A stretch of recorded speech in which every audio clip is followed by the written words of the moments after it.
seorang pun dapat menolong. Halo, saudara kekasih dalam Kristus. Bagaimana kabar Anda hari ini? Saya percaya Tuhan selalu menjaga dan melindungi Anda semua. Pagi ini, setiap hari Kamis, saya akan memberi pelajaran dasar keselamatan dan pembinaan singkat. Tidak terlalu pendek dan tidak terlalu dalam. Supaya setiap orang yang datang kepada Kristus dapat masuk dan hidup dalam kerajaan Allah dengan menjadi pengikut Kristus. Bahannya saya ambil dari Saya Pengikut Kristus yang dibuat oleh Pak Edilio dan Pak Budi Setiawan. Pelajaran pertama berisi 5 sesi mengajarkan setiap orang untuk mengerti arti keselamatan. Sebelum itu, mari kita berdoa. Terima kasih Tuhan, kalau pada pagi hari ini kami boleh belajar kembali mengenal Engkau secara pribadi. Tuhan, bukalah rahasia-rahasia firman-Mu, supaya kami mengerti bahwa sesungguhnya kami perlu akan Engkau, khususnya di dalam hidup ini untuk memperoleh keselamatan. Bukalah hati kami yang mendengarkan, dan pimpin hamba-Mu yang membawakan firman. Dalam nama Yesus, kami berdoa dan mengucap syukur. Haleluya. Amin. Nah, saudara, semua manusia hidup di dalam dosa yang mengakibatkan penderitaan dan akhirnya mengalami kematian. Apakah penyebab dari semua hal tersebut? Apakah ada jalan keluar untuk semua persoalan manusia? Tuhan Yesus datang ke dunia memberikan jawaban untuk semua persoalan manusia. Markus 1 ayat 15 katanya, waktunya telah genap, kerajaan Allah sudah dekat, bertobatlah dan percayalah kepada Injil. Jawaban atas semua persoalan hidup manusia bukanlah pengetahuan, harta kekayaan, filsafat, teknologi, atau politik. Jawaban Allah untuk semua persoalan hidup manusia adalah hidup dalam kerajaan Allah. Untuk dapat hidup dalam kerajaan Allah, kita harus tahu dahulu untuk masuk dalam kerajaan Allah. Bagaimanakah caranya untuk masuk ke dalam kerajaan Allah? Ada 2 langkah. Pertama, bertobat. Markus 1 ayat 15b. Bertobat artinya menyadari dan mengaku bahwa hidup kita dahulu berpusatkan diri sendiri, atau dalam bahasa Inggrisnya self-centered, terikat oleh dosa dan kuasa kegelapan. Seharusnya hidup kita harus berpusatkan kepada Tuhan Yesus, yaitu Christ-centered. Kata menyadari melibatkan pola pikir dan siap berubah. Kata mengaku dimulai dari kesadaran pola pikir, kemudian datang kepada Kristus, mengaku dengan mulut. Bisa dalam doa, bisa dalam konseling bersama hamba-hamba Tuhan. Kemudian mengambil keputusan untuk meninggalkan gaya hidup lama dan menerima gaya hidup baru dalam kerajaan Allah. Yang kedua, percaya kepada Injil Kerajaan. Markus 1 ayat 15b. Kita hanya dapat masuk ke dalam kerajaan Allah bila kita percaya kepada Injil Kerajaan. Apakah Injil Kerajaan? Injil Kerajaan adalah kabar baik tentang kerajaan Allah. Dalam Injil ada 2 kabar buruk dan 1 kabar baik. Mari kita lebih dahulu melihat 2 kabar buruknya. Kabar buruk yang pertama, semua manusia telah berbuat dosa dan akibatnya hidup di luar kerajaan Allah. Roma 3 ayat 23 berkata, semua orang telah berbuat dosa dan telah kehilangan kemuliaan Allah. Tuhan berkata dalam Roma 3 ayat 10 bahwa tidak ada yang benar, seorang pun tidak. Tidak ada seorang pun yang berakal budi, tidak ada seorang pun yang mencari Allah. Sehingga Alkitab menyimpulkan semua orang, termasuk Anda dan saya, telah berbuat dosa. Dan ingat, semua dosa ada akibatnya. Manusia terpisah dari Allah untuk selama-lamanya. Saudara bisa lihat di gambar. Akibat yang paling buruk adalah Roma 6 ayat 23 berkata, sebab upah dosa ialah maut. Jadi setiap manusia yang berdosa akan menuju ke maut, yaitu neraka. Tuhan tidak menciptakan neraka untuk manusia, tapi kebebasan manusia dalam memilih hidup di luar kerajaan Allah atau dosa mengakibatkan semuanya itu. Bapak R.C. Sproul berkata, manusia menjadi pendosa bukan karena berbuat dosa. Manusia berbuat dosa justru karena ia adalah pendosa. Sebagai contoh, anak harimau berumur 1 bulan disebut binatang buas. Mengapa demikian? Anak harimau disebut binatang buas karena ciri-ciri binatang buas dalam memangsa binatang lain dan makan daging yang disebut karnivora. Walaupun anak harimau berumur 1 bulan belum berbuat, yaitu memangsa binatang dan makan dagingnya, tetap disebut binatang buas karena ia adalah harimau yang disebut binatang buas. Walaupun anak harimau itu hanya minum susu induknya. Demikian juga manusia, seperti yang dikatakan Bapak R.C. Sproul. Apa itu dosa? Dosa adalah pelanggaran cinta kasih terhadap Tuhan atau sesama yang dapat mengakibatkan terputusnya hubungan antara manusia dengan Allah.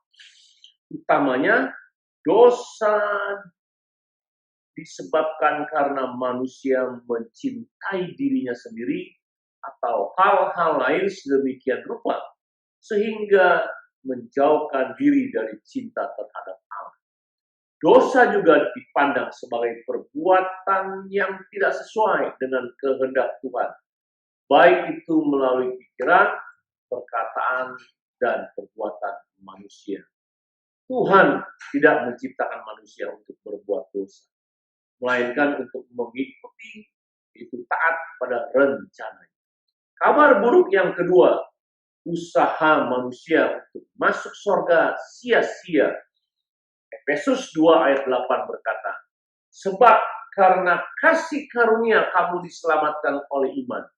Itu bukan hasil usahamu, tetapi pemberian Allah.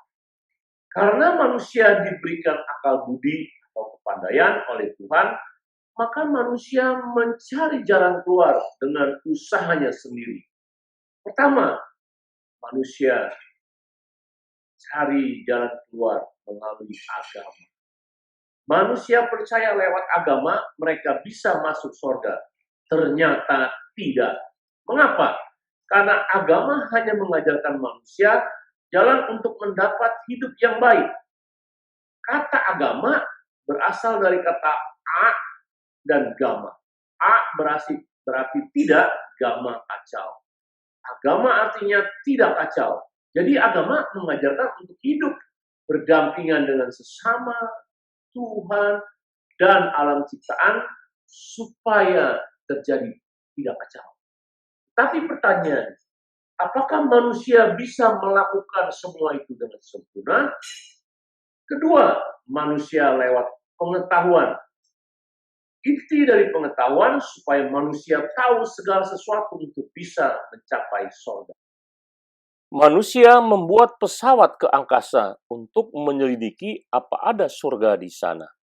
Ternyata manusia tidak mendapatkannya. Ingat, pengetahuan manusia terbatas. Akhirnya manusia gagal. Yang ketiga, usaha manusia lewat perbuatan baik untuk bisa masuk surga. Manusia melakukan perbuatan baik, amal, kesalehan, dan lain-lain untuk supaya berkenan kepada Tuhan dan bisa ke surga. Yesaya 64 ayat 6 berkata, demikianlah kami sekalian seperti seorang najis, dan segala kesalehan kami seperti kain kotor. Kami sekalian menjadi layu seperti daun, dan kami lenyap oleh kejahatan kami seperti daun dilenyapkan oleh angin. Kesalehan dan perbuatan baik manusia di hadapan Tuhan seperti kain kotor. Artinya, kita tidak bisa melakukan perbuatan baik dengan standar Allah dan bisa masuk ke sorga. Kedua kabar buruk ini membuat manusia putus asa karena akhir hidup manusia menuju penghukuman di neraka. Tetapi jangan apatis dahulu, karena masih ada satu kabar baik. 1 Petrus 3 ayat 18 berkata, sebab juga Kristus telah mati sekali untuk segala dosa kita. Ia yang benar untuk orang-orang yang tidak benar, supaya ia membawa kita kepada Allah. Ia yang telah dibunuh dalam keadaannya sebagai manusia, tetapi yang telah dibangkitkan menurut Roh. Saudara, Yesus adalah satu-satunya jalan bagi setiap orang yang putus asa karena dosa. Karena ia menanggung dosa seluruh umat manusia dengan jalan mati di kayu salib untuk menebus dosa tersebut. Bagaimana caranya kita menerima pengampunan itu? Roma 10 ayat 9. Sebab jika kamu mengaku dengan mulutmu bahwa Yesus adalah Tuhan dan percaya dalam hatimu bahwa Allah telah membangkitkan dia dari antara orang mati, maka kamu akan diselamatkan. Setiap manusia yang mengaku dengan mulut bahwa Yesus Tuhan, artinya bahwa kita harus taat kepada apa yang diperintahkannya. Semua perintahnya ada di Alkitab. Setiap manusia hanya membaca, merenungkan, dan melakukannya saja. Kata percaya dalam hatimu bahwa Allah telah membangkitkan dia dari antara orang mati, artinya bahwa kita yakin dengan iman bahwa segala dosa kita sudah ditanggung Yesus di kayu salib. Dan pada hari ketiga Yesus bangkit dari antara orang mati, yang menandakan bahwa ia telah menang atas maut. Yesus menjadi juru selamatmu. Jadi ada pengharapan di dalam Yesus.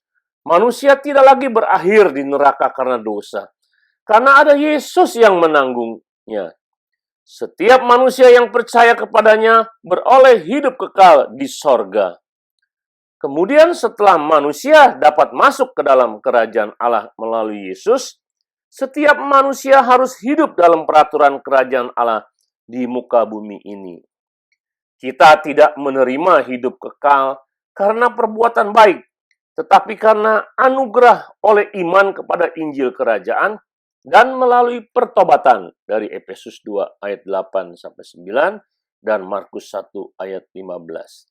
Jadi hari ini, jika Anda mendengar kabar baik ini, apakah Anda mau menerima Yesus sebagai Tuhan dan Juru Selamatmu? Jika Anda bersedia, bolehkah Anda mengikuti saya berdoa? Mari kita berdoa. Tuhan Yesus, saya mengaku saya berdosa. Hukuman dosa saya masuk neraka. Tapi saya mau datang kepadamu, percaya kepadamu bahwa Engkau telah mati di kayu salib untuk menyelamatkan dosa saya. Masuklah dalam hidup saya, jadilah Tuhan dalam hidup saya, dan catatlah nama saya dalam buku kehidupan. Terima kasih Tuhan Yesus, karena saya sudah ditebus oleh-Mu. Dalam nama Tuhan Yesus, saya berdoa. Amin. Selamat bagi Anda yang baru menerima Kristus hari ini, karena Anda sekarang menjadi anak-anak Allah. Yohanes 1 ayat 12 berkata, tetapi semua orang yang menerimanya, diberinya kuasa supaya menjadi anak-anak Allah, yaitu mereka yang percaya dalam namanya. Jadi sekarang Anda ada dalam keluarga Allah bersama orang percaya lainnya. Sesudah menerima Yesus, apa yang harus Anda lakukan? Setiap pagi Anda bisa berdoa kepada Tuhan Yesus dan membaca, merenungkan firman-Nya. Doa Anda seperti Anda bicara kepada Bapa Anda di dunia. Kalau masa pandemi sudah berakhir, setiap hari Minggu Anda bisa bergabung di gereja lokal di mana Anda berada. Nanti di gereja lokal tersebut, Anda akan dibimbing untuk mengenal Yesus lebih dalam lagi. Sebelum mengakhiri persekutuan pagi ini, mari kita menjawab pertanyaan di bawah ini untuk memperkuat iman Anda. Kalau bisa, Anda boleh catat di dalam kertas atau buku Anda. Kalau ada teman, ajak juga untuk berdiskusi bersama. Jawablah pertanyaan di bawah ini. Yang pertama, apakah arti dosa menurut Yakobus 2 ayat 10-11? Pernahkah Anda melanggar 10 perintah Allah? Misalnya, tidak menghormati orang tua, membenci atau membunuh, berzina dalam hati, mencuri, berbohong, tamak, dan lain-lain. Renungkanlah dan tuliskanlah. Apa akibat dari dosa menurut Roma 6 ayat 23? Ceritakan dan tuliskanlah. Yang ketiga, apakah jalan keluar untuk dibebaskan dari hukuman dosa? Menurut Yohanes 3 ayat 16 dan 18, renungkan dan tuliskanlah. Nah, saudara, terima kasih untuk perhatian saudara pada pagi hari ini. Biarlah apa yang menjadi pelajaran hari ini membuat saudara mengenal Yesus dengan lebih baik dan percaya kepadanya. Amin. Tuhan memberkati. Shalom.